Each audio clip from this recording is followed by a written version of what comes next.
Hey guys, what's up? In today's video I want to talk about Microsoft. And I personally find that kind of funny in itself, because just half a year ago who would have thought that it would be worth making a video about Microsoft. And I'm talking about the Windows division here, not about the Xbox division. That's a different story.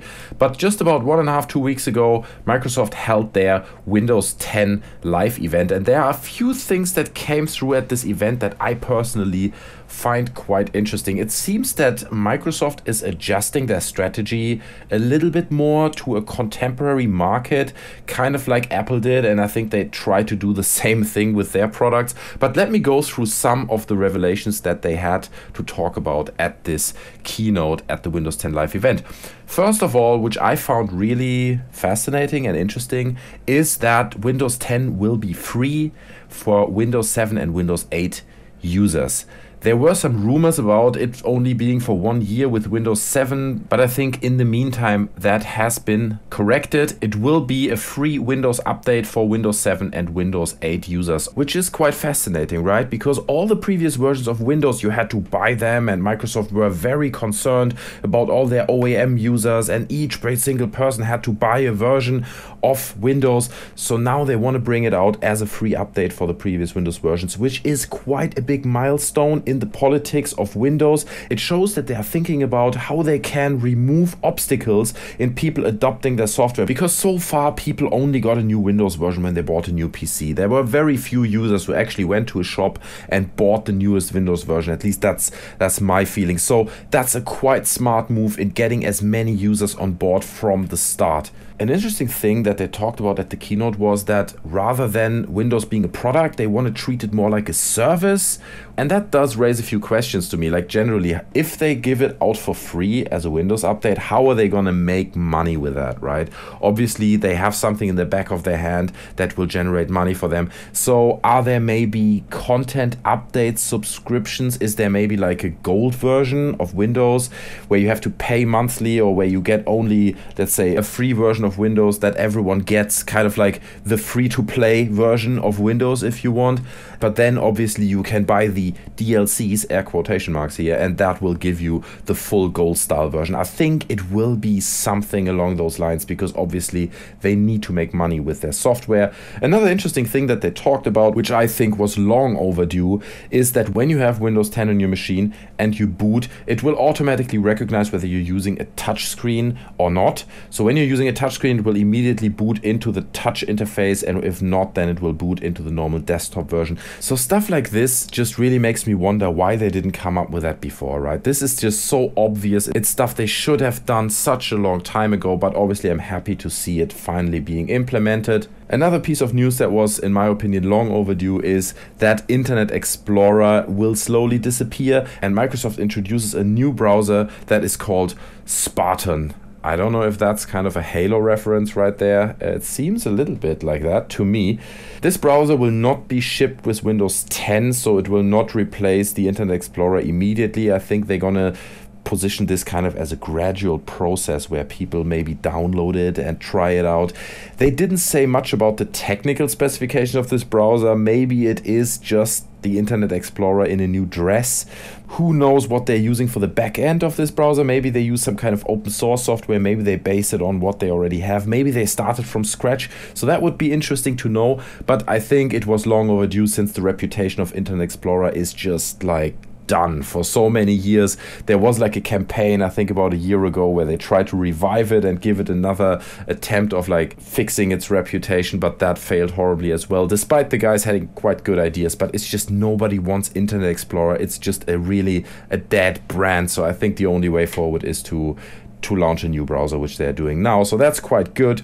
One thing that I was missing, which I think would really be a unique selling point for Microsoft, is like a proper remote desktop application where you can remotely control your desktop from your smartphone or from another computer far away over the internet. I think that would just make total sense. I think Microsoft could have scored with something like this with all their users, because it's something that people want. they didn't talk about it. So I find that is a little bit of a shame, and I think it would have fitted quite nicely with all the other announcements that they made at the live event. Another thing that I noticed is that a while ago Microsoft gave out the Office app for iOS out for free. Normally you have to pay a few pounds for that. They gave it out for free. So all these kind of things just really show how Microsoft seems to think different about how they can bring products to their consumers. And I think it's about time they do this. I think they realize that if they continue down the route that they have been, they just start to get outdated, and in the long run someone will come up with a better piece of software and just push them out of the market. So I think it's the right thing to do. However, the hero from the Windows 10 live event was obviously the device they call the HoloLens. Now, that's a terrible name, and I don't know if you saw the presentation that they had where they demoed the device live on stage. I'll put the link to the video down in the description. They kept talking about it as if it's doing something with holograms. They didn't say augmented reality once, but that's exactly what it is. It's a set of augmented reality goggles. That's all it is. And this is just another terrible example. I've talked about this stuff before, but how people sit in PR and marketing departments and they're like, oh, people have bad opinions about AR. Augmented reality is like so 2005. We shouldn't talk about it. We just say it's holograms, right? And everyone's like, oh, that's great, Steve. You're the best, man. We just say it's holograms, or we call it the HoloLens. But people are not stupid. It's not a fucking hologram, it's just an AR application. Then they showed this rendered demo, which is a video that shows what the device actually should do. And then right after that, they showed the stage demo. And what I found really interesting is that the rendered demo was significantly different from what they showed in the live demo. The live demo was clunky. It was basically what we know from augmented reality experiences. There is software already out there that allows you to kind of model 3D objects in real 3D spaces, you know, by using your phones or by using goggles, and you can select different types of tools and build 3D objects and modify them. But the interface of these applications is always clunky, and it's a pain to do, and you're just 10 times faster by using the mouse and keyboard. So I think with this pre-rendered video that they've shown, which is really impressive, I leave them that. If that's exactly what they're going to deliver, then I'm deeply impressed. But I think they just massively over-promised with that one, and they created expectations in their consumers that they basically cannot fulfill. I mean, I've worked with AR in the past. It is a pain. It doesn't work as cool as it should be. I'm not saying that the HoloLens or the concept of the HoloLens is stupid. It's definitely clever, and I think AR will be part of our day-to-day life in maybe 5, maybe 10 years from now. But right now, it's just still very clunky and it doesn't work properly. So give them another 10 years and then maybe HoloLens 3 or 4 comes out, and maybe that does what this tech demo, the render tech demo on stage showed. But I think at this point, it's not gonna happen. So don't get too excited about it, guys.